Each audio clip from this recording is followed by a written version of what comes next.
Witamy ponownie. Piotr Maszkowski. Igor Murawski. Obiecywaliśmy, że w tej kolejnej odsłonie troszeczkę się oddalimy od tematów wojennych. Aczkolwiek szczerze mówiąc, gdyby to ode mnie zależało, to ja bym dalej ciągnął tą, rozmowę zwłaszcza o szpiegach, ale dobra. Słuchaj, to w ogóle jest taki news, o którym wszyscy wiedzą, ale ciekawa sprawa, bo w zasadzie wszyscy na to czekali. Wielkie Muzeum Egipskie. Ja nie wiem ile lat, to było na pewno ponad dekadę to było budowane, natomiast zapowiadane było chyba wiesz, od 2-3 dekad taka akcja. Ja kiedyś oczywiście odwiedziłem to muzeum w Kairze. Miałem przyjemność zobaczyć, wiesz, te skarby Tutenchamona przede wszystkim i tak dalej, i tak dalej. No i faktycznie to nie było zbyt fajnie zaprezentowane. To znaczy te skarby, te rzeczy, te artefakty zwalają z nóg faktycznie, tak? Natomiast jeżeli chodzi o tą prezentację, całe to muzeum no już było takie mocno przestarzałe. No i teraz otworzyli gigantyczny kompleks i to jest gigantyczny naprawdę kompleks, bo mówimy 500 000 metrów kwadratowych, 2 razy większy od Louvru w ogóle. Cała ta akcja. Ponad 15 000 różnego rodzaju artefaktów. Co ciekawe, wiesz, one są często przedstawiane w takim naturalnym otoczeniu, czy próbowano jakby dobudować do tego kontekst, tak żeby to pokazać faktycznie, jak to mogło wyglądać. Więc na pewno muzeum jest niesamowite. Jest to pewnie też taki wyraz trochę megalomanii, bo no nie ukrywajmy, tak? Egipt nie jest specjalnie jakimś fantastycznie państwem demokratycznym, tam się rozgrywają różnego rodzaju interesy, wpływy i tak dalej, ale Egipt chyba chce trochę tupnąć nogą, również na tym polu archeologii, pokazać, że wiesz, oni mogą robić rzeczy sami. Także obok tego muzeum są laboratoria nowoczesne. Wiesz, oczywiście pamiętasz, że egiptologia to są Niemcy, to są Francuzi, to są Anglicy, to są Polacy No, też cały świat nawet, prawda?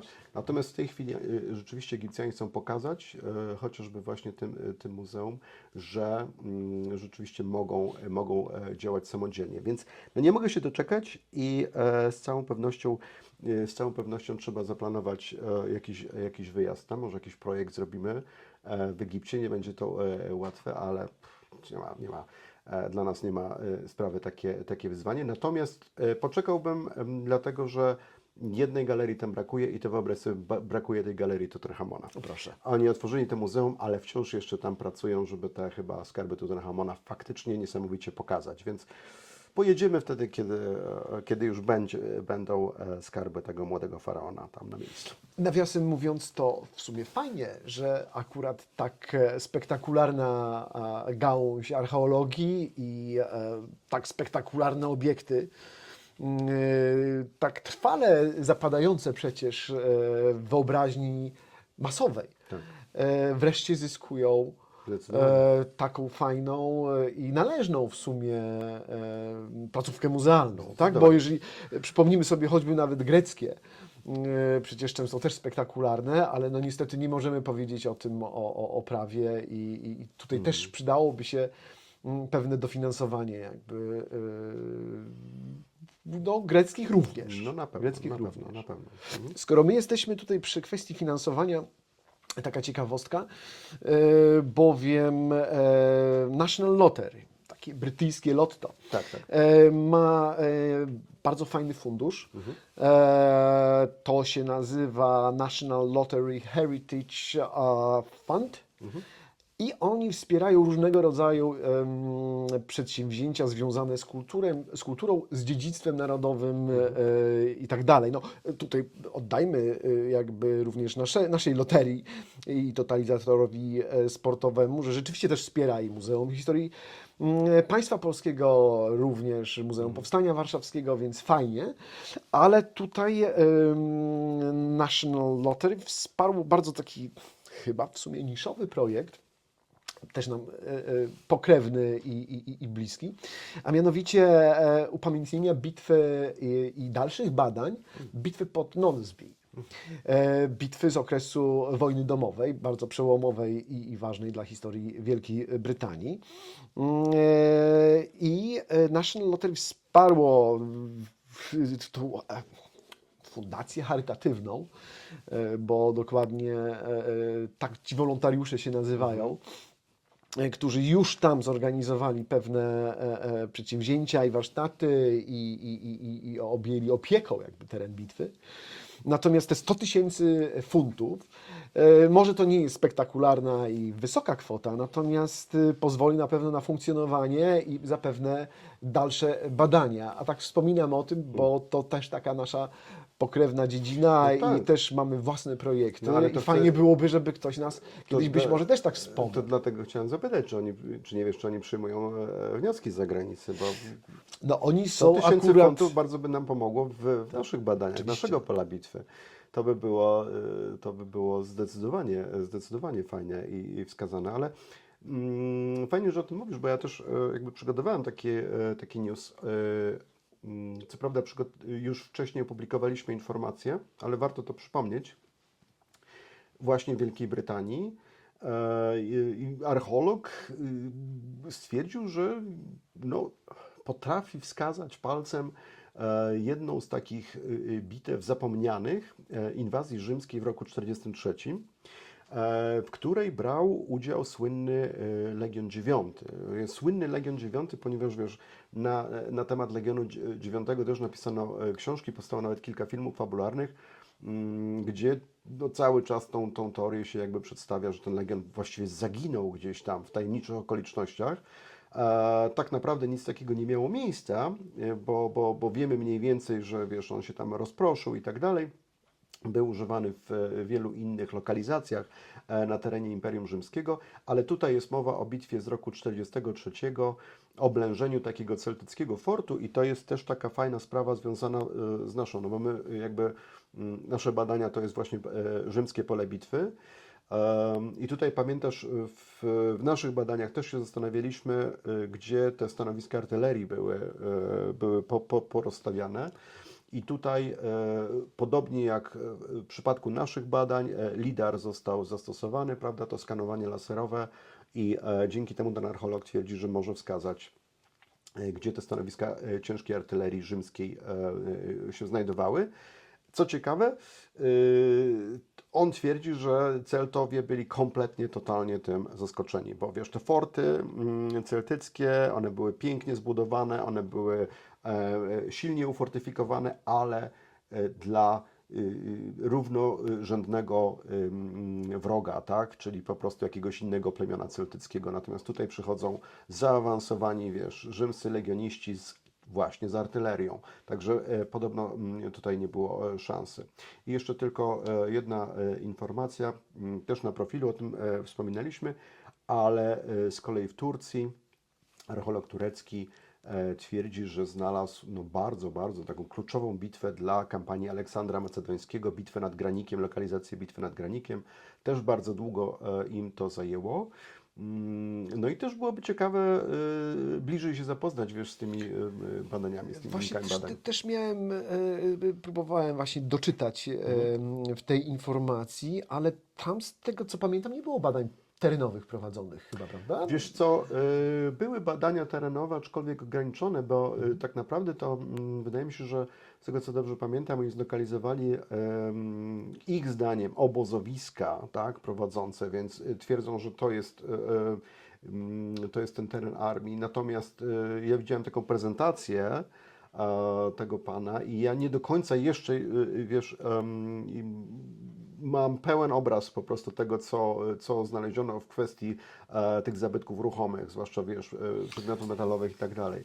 Więc chętnie się z tym zapoznam. Bo tam rzeczywiście chyba to jest na razie informacja prasowa i to jest dość świeża sprawa. Mam wrażenie, że tam po prostu jeszcze nie Oni opublikowano wyszli z całości. informacją jakby. prasową, natomiast kilka takich prezentacji już było, natomiast no, ja się chętnie przyjrzę tym wynikom jego badań. Także.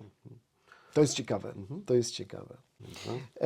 Ale to może zupełnie innej strony podejdziemy, bo mieliśmy tutaj, zgodnie z naszą obietnicą, żadnej II wojny światowej Tym razem. i nie trzymamy się II wojny światowej, więc cofamy się jeszcze bardziej, bo tutaj mieliśmy Okej. epoka starożytna, a my się cofniemy w ogóle do czasów prehistorycznych tym razem. Chodzi o nasze czworonogi. Tutaj wiele teorii jest oczywiście dotyczących, kiedy pies został udomowiony, w jaki sposób, i to na pewno był proces, nie możemy mówić o jednym momencie. I tutaj mamy w ogóle przestrzał kilkudziesięciu tysięcy lat tak naprawdę, tak? Bo powiedzmy, że proces rozpoczął się 60 tysięcy lat temu, mógł się zakończyć od 12 do 8 tysięcy lat temu, ale wciąż ta subtelność pomiędzy wilkiem a psem No tak. nie jest rejestrowalna. Natomiast ostatnio amerykańscy archeolodzy, Moja Mona sobie tej subtelności w ogóle nie zna, jakby nie... Ona... no i nie, ale też nie wygląda jak wilk. No nie wygląda jak... Dobra.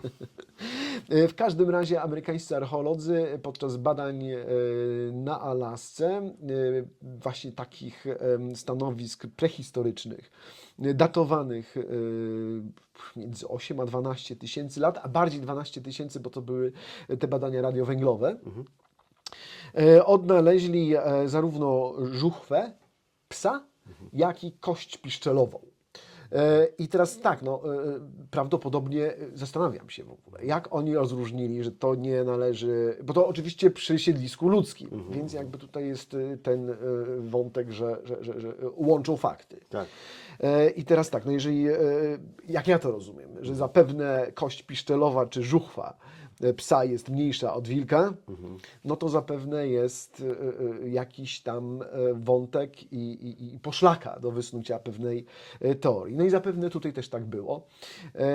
I co nam to robi? Nam to przesuwa troszeczkę granicę o 4000 lat, kiedy na kontynencie obu Ameryk, na kontynentach obu Ameryk pojawił się po raz pierwszy pies udomowiony i o te 4000 lat amerykańscy naukowcy przesuwają nam tą granicę. Super.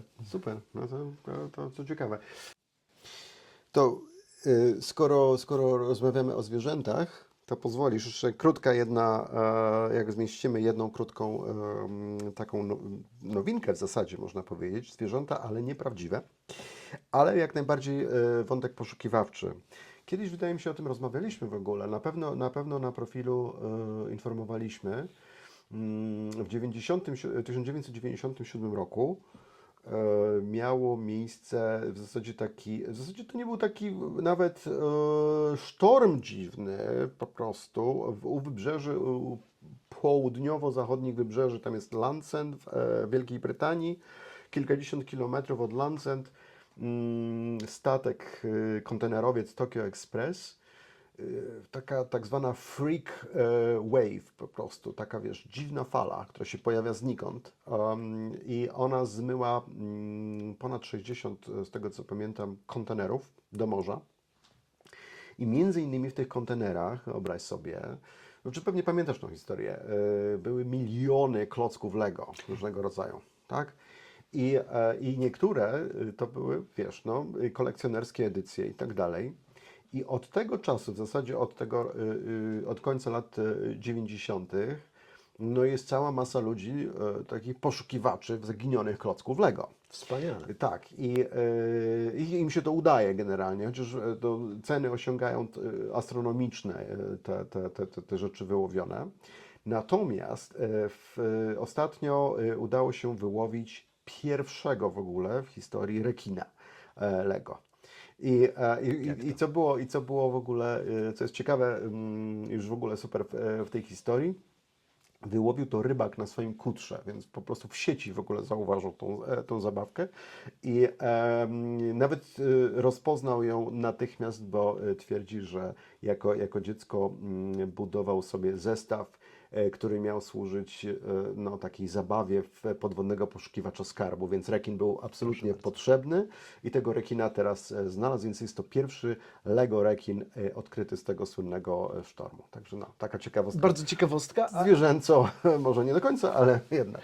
Ale również inwestycyjna. Powiem szczerze, że wielu pasjonatów Lego uważa, że inwestowanie w Lego, w te kolekcjonerskie zestawy albo właśnie te zestawy retro, jakby stopa zwrotu z inwestycji po 10 latach jest znacznie wyższa niż nawet tych tradycyjnych środków inwestowania. To już są skarby, a kiedyś będą prawdziwymi skarbami, prawda? Dokładnie. Dzięki wielkie. Dzięki. Do zobaczenia. Do zobaczenia.